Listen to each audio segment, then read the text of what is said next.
Take 1 million apes, 1 million monkeys, and let them predict the stock market. Will the Dow Jones rise or fall next week? They have 2 buttons. If they press on the left side of the button, they have the opinion that the stock market is going to sink. If they press on the right side of the button, they think the stock market is going to rise. After a week, you check what the Dow Jones was doing, and roughly half of the monkeys will have been right, and half of the monkeys will have been wrong. So you send the ones home that were wrong. You continue with the ones that were right. Again, you ask them, the remaining ones, will the Dow Jones rise or fall next week? Again, they will vote with their buttons, and half of those will be right, half of those will be wrong. You send the ones home that were wrong. You continue with the ones that were right. And you do this for week 3, 4, 5, 6, and so on. And after about 20 weeks, you will have one monkey that was consistently right the whole time. He predicted the Dow Jones without fail. And this, of course, is the success monkey. That's a better performance than any Wall Street trader has. And if he had played with real money, he would be a billionaire right now. And you know what's going to happen to this success monkey. The media is going to swoop in. They will analyze his every move. They will check when does he get up, how much sleep does he need, how does he take showers, does he eat 1 banana or 3 bananas in the morning. They will look at his parents. What kind of education did he have? What kind of friends does he have? They will interview his friends, his parents, and write about this. And of course, nothing that's written is a lie. Everything is there. He had that performance. It was stellar performance on the stock market. And he has these little quirks that he has. And after a year, you go to a bookstore. And you walk in there, and you see a shelf full of books dedicated to the monkey success. You'll have titles like The 7 Habits of Highly Effective Monkeys, or From Good Monkey to Great Monkey. And that's the outcome bias. That's actually a fallacy we fall into, and that's called the outcome bias. We look at the outcome, but we don't see the process by which this outcome came about. And that's a mistake we often fall into when we look at the world. We now are at a privileged position. We know the story of this monkey, I just told you. It's pure randomness, pure chance, a pure statistical coincidence. But when we look at the world, all we see is outcomes, and we generally don't see what's behind this outcome. So when I heard this story a couple of years ago, I got excited. And I wanted to find out, are there more errors and mistakes and fallacies like this? And I went to the research. I was diving deep in, and I'm happy to report there are between 100 and 120 systematic cognitive errors and biases. Now, I was a writer before and an entrepreneur. I write fiction. I've never written a non-fiction book, but I dug in and systematically wrote about these errors, and now this book, The Art of Thinking Clearly, became a bestseller.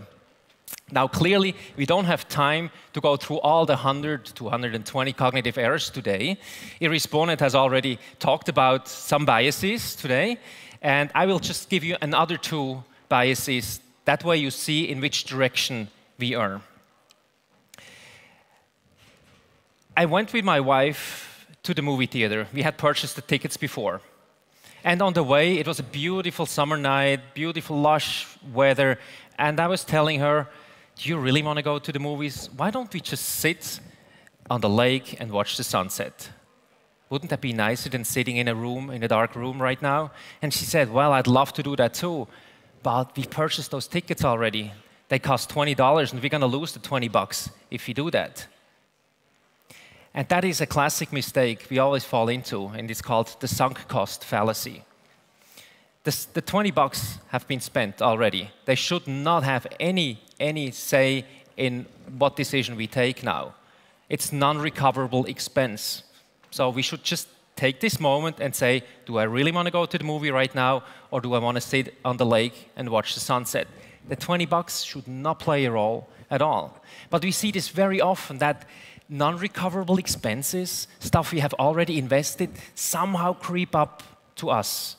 We have a big project, a marketing project. or a branding initiative, and we see it's going nowhere at all. But we tell ourselves, but we've invested so many millions already in this campaign, we can't just stop right now. Or you are in a company that you don't like.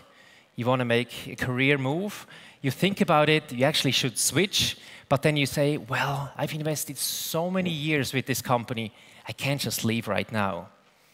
The Vietnam War was a great example of this. When it became clear that the US can't win the war, they should have stopped. But voices from the government said, no, we've incurred so many losses, we've incurred so many dead bodies, we owe it to these dead bodies and their families that we continue on fighting. But realistically, that is a sunk cost fallacy. Look at it. These dead bodies are non-recoverable. They should not play a role. We should only say, at this moment, does it make sense to continue the war, or does it not make sense to continue the war? So this creeps up a lot of time, the sunk cost fallacy. My wife purchased shoes, beautiful stilettos. They were very expensive. And one night we wanted to go out, and I saw that it hurt. And she actually said they hurt very much. I'm like, well, why do you wear them if they hurt? And her answer was, I spent 500 euros on these shoes. And I asked her, would it make a difference if these shoes had only cost $50 or euros or 10 euros, or if they had been free? She said, of course that would make a difference. I would not wear them. I would probably throw them away. See, that's a sunk cost fallacy. The 500 euros were spent. Now take now and look forward. Does it make sense to hurt yourself in these shoes or not? Whether they cost 500 euros or 5 or 0 should not play a role. That's the sunk cost fallacy. So we looked at the outcome bias, we looked at the sunk cost fallacy, and let me show you a third one of these 100 or so cognitive errors. That actually has a bearing on the gender. A friend of mine moved from Frankfurt to Zurich. And he knows that I'm in Frankfurt a lot by car, so he called me up and said, would you mind dropping by my mother and taking this vase, it's a beautiful Murano hand-blown vase, and bring it to Zurich since you're driving this way anyway? I said, sure, no problem. So I went there, I picked up the vase at his mother's place in Frankfurt, drove it to Zurich, gave it to him, it didn't break, gave it to him, and he said, thank you so much. He pulled out the wallet and gave me 100 euros and said, thank you. I'm like, 100 euros? For what? He said, well, that's for the delivery. And a woman probably would not have done this. And that's called motivation crowding. If you bring in monetary incentives into a system that is driven by internal motivation or social motivation, it changes the whole game. It actually devalued our friendship, and it took quite a lot of weeks to get it back onto the same level it was before. People who run baby care centers know this. They know this intimately. There's no solution to this problem, or it hasn't been found yet. If you run a baby care center, you always have this, that parents come late. You want to close at 5 o'clock, but you have to wait until the last parent comes before you can close shop. You can't just put these little kids in a taxi and drive them home. So you have to wait until the last person comes. How do we usually solve this problem as a society? Well, you talk to the parents and say, look, it's not right when you come and pick up this child too late. We have to wait here, it's just not fair. So you kind of give them a hard time and nudge them into the way that it works. But at one point, some center managers had an idea. Why don't we institute a penalty, a monetary penalty if people are late? Guess what happened? It legitimized being late. Parents were later than before and more often. They said, well, I'm paying the penalty, so I can be late. And you see that, again, that's motivation crowding. It crowded out the internal and social pressures, the internal and social motivation, by instituting a monetary policy, a monetary incentive. And that's the crowding out effect. And oftentimes you have a system that kind of works in the social sphere, and we want to be very clear and very clear-cut, and we want to bring in the money because that's an even calculation. and that kills the whole relationship. So these were just 3 cognitive errors that I wanted to share with you, actually social errors, decision errors that I wanted to show with you. Many people ask me, but Rolf, does it make sense to focus on errors all the time? Wouldn't you want to rather work on the nice stuff, on the bright side of life?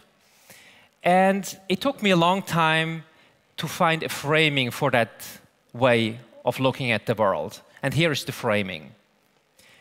We do not know what makes us successful. And we do not know for sure what makes us happy. The world is too complicated. There are millions of tips, millions of books out there, but sometimes they work, sometimes they don't work. We really don't know. But we know for sure what destroys success or what destroys happiness. So negative knowledge is way more powerful than positive knowledge. So I opted to work on the negative knowledge of what not to do, of all these mistakes, and try to eliminate those. And then the upside will take care of itself. Thanks so much.